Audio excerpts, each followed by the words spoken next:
moving in that direction, unfortunately. It's very important for Ahmadis and others who understand the problem to create a model of humanity and attract people all around them with human values. If they do so, then racism will not find an appropriate ground for it to flourish. On a soil where divine qualities are working, where God is the model for humans and they follow His attributes universally, racism cannot flourish on this soil. That is the only answer. The rest is all meaningless. So that is why I have been telling Ahmadis to produce around them a field of godly values. People will most certainly attracted by that field. And if we can win the war against time, then we still may be able to change the values here. Thank you. Thank you, sir.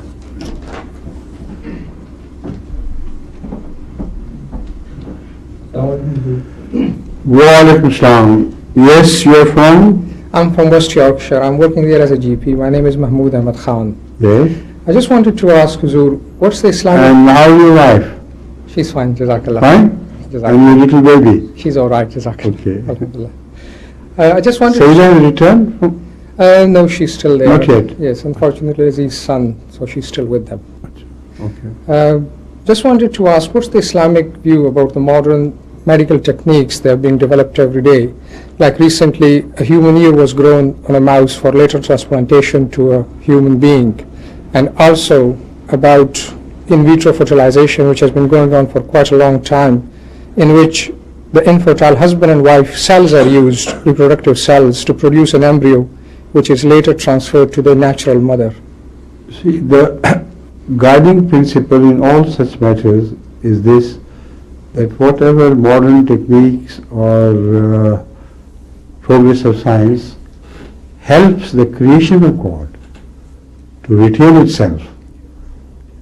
It's all permissible, not only permissible, it is promoted by the Holy Quran. Wherever the modern techniques work against the creation of God, where you want to interfere and change it, it's all a satanic trend which, according to the Quran, is going to kick back very strongly upon the people who do it. So with this principle you can measure everything and you can assess everything's value. Yeah. If somebody has lost an ear and an ear is planted over him without any damage to other humans, it's well and good, why not? But if you change the shape of the ear from that of a human ear to that of a rabbit, then certainly it's against the nature of God and should be forbidden. Similarly, those women who sell their reproductive cells and those men who do that, they work against the nature created by God. Yeah. Because they are making a short circuit of reproduction which lacks the values of marriage, and society is built by marriages and homes. Whatever is destructive to that is forbidden. And when you sell your parts to somebody else, it may create a completely different effect on the embryo and on the children of such embryos.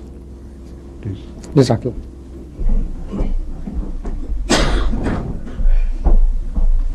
Assalamualaikum. My name is Hadhrat Ahmed. Yes. And I'm a fourth year medical student at Imperial College School of Medicine.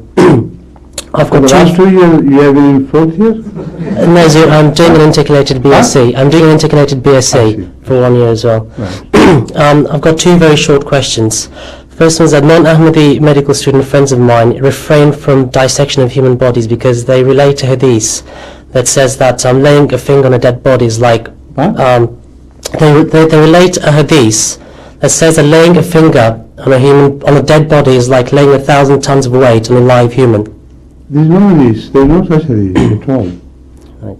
So we are allowed to dissect human bodies. It's all nonsense. No such hadith. My second short question is that what are your views on plastic surgery, specifically cosmetic surgery, regarding from the point of view of both the surgeon and the patient? I have already mentioned my opinion. If plastic surgery is helpful for retaining the true features of a person whose features have become distorted because of injury or fall, traumatism, etc., etc., then it's an excellent thing. If plastic surgery is helpful in growing your hair on the head, while previously you had those hair and by some disease they are lost, follicles are damaged, etc., etc., plastic surgery is not forbidden at all. But if the plastic surgeon grows hair on your belly or on your leg, this is against nature. So it all depends on how you employ your knowledge of modern times. According to my answer given previously, anything which is helpful in retaining the nature created by God is very essential and promoted by the Quran very clearly. Anything which works against it is wrong. For instance, if you work in genetic engineering and you create such new forms of wheat, for instance, in the seeds, which because of the genetic changes brought about in them grow better, heavier and healthier wheat, I personally think there is nothing wrong with it. But if you create bacteria artificially which prey upon the bacteria which ultimately damage wheat. Now these artificially prepared bacteria are not created by nature. And when you release them in the open, they may do immense damage to the future generation of the bacteria which they give birth to and the future generation of crops from which they remove the harmful bacteria.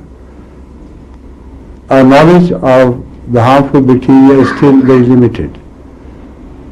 They may be really essential for guarding some values and protecting a crop from even more harmful bacteria.